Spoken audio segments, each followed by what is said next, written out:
It's the SMT Media Network coming at you guys with a new video. This one kind of responding to the LA Lakers losing to the Cleveland Cavaliers on New Year's Eve. Cavs come out with the win, 122-110. No shame in that. The LA Lakers losing to the Cavs, no surprise to me. The Cavs are the best team in the NBA. They've continued to surge in the first part of the season. I don't think that's changing. Losing to the Cavs, that's not a shock. But the Lakers, to speak to them directly, the Lakers suck. The Lakers are trash.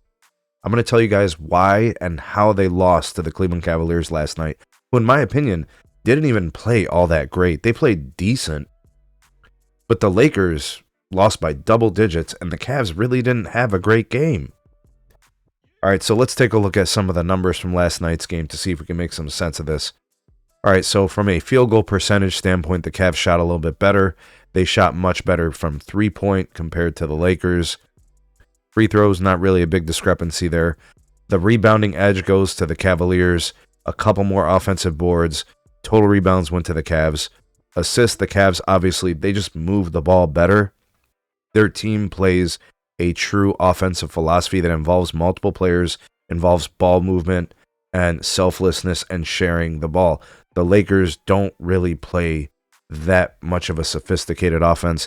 The system itself is pretty boring, pretty one-dimensional. It's not really dynamic, so they're easy to defend a lot of times. All right, so looking here, you could see that there's a block discrepancy. The Cavs played better defense with respect to blocks. The Lakers did get the steals edge, which I think is why they had the turnover margin in their favor. Points in the paint went to the Lakers. But the true difference maker in this game was clearly just the fact that the Cavaliers were just hitting their shots from three and just getting better quality looks. The Lakers don't play good defense. They don't defend the three-point line very well. They don't defend the perimeter very well. They're very flat-footed on defense. They don't have very smart defenders. I see a lot of mistakes defensively on the screens, pick-and-roll defense. It's just not good. That's essentially why they lost this game. Nothing really more to it. Now, with respect to where the LA Lakers currently stand, all right, the Lakers are currently 18 and 14. That's about a .52 win percentage. Doesn't seem all that bad. They're 15 and 7 in the conference. They're 8 and 9 on the road this year, so that's concerning. And in their last 10 games, they're 6 and 4. Now, if you think about this holistically, and I'm looking here at the Lakers down at the bottom of the screen, they have a lot of early season wins against teams that were kind of trying to find themselves. So like the Wolves and the Suns, those were big wins for the Lakers early on. Those first 3 wins of the year, everybody was thinking, oh, the Lakers are good this year. But then they followed these games up with blowout losses to the Cavs twice, to the Miami Heat, and then they had losses to the Pistons. 2 of them. They lost to the Magic, who don't have their superstars. They lost to the Hawks, which is a young team, very inexperienced. Most of the Lakers' wins are against the Jazz, the Kings, the Spurs, who only recently have become more competitive. They got wins against the Blazers. They're losing to teams that are healthy. They're losing to teams that compete. They're losing to the teams like the Nuggets. Those are teams that you got to win games against in the playoffs. You're going to see them if you're going to be there, right? The next 5 for the Lakers are against teams like the Blazers, Hawks, Rockets, Mavs, and Hornets. The Hornets are trash. The Blazers are trash. So I think realistically the Lakers could win 2 of their next 5. But it's very possible they could lose to one of those teams. And they could go 1 and 4 in that next 5-game stretch. So here's kind of what I'm noticing from the Lakers. The good teams kick their ass. Decent teams are beating them too. Bad teams are the ones that the Lakers are typically beating, and they have even had close games against teams like the Jazz, who basically choked away and lost that game a couple of weeks ago. I just don't understand what the Lakers are doing offensively, and they still haven't shown much improvements defensively. I want to show you guys to kind of expand on this whole, they only beat bad teams. I want to take a look at LeBron's plus-minus this year. His plus-minus is -114. For those of you keeping track, that puts him at the bottom 30 or 40 in the entire league. That's like 450 active players. There may even be more of those active players, depending on the two-way contracts with the G League. But he has the worst plus-minus on the team. He's leading the team in turnovers by a large margin. He's averaging about 4 turnovers a game, and that's even if the NBA is properly tallying these statistics, because yesterday when I was watching the Cavs game, he had 3 turnovers in the first quarter. But then if you look at the box score, they only assign him 2 turnovers for the game. But that's besides the point. Take a look at some of these plus-minuses from the games this year. All right, let's look at the most recent game here against the Cavs. His plus-minus is -11. The Cavs are a good team.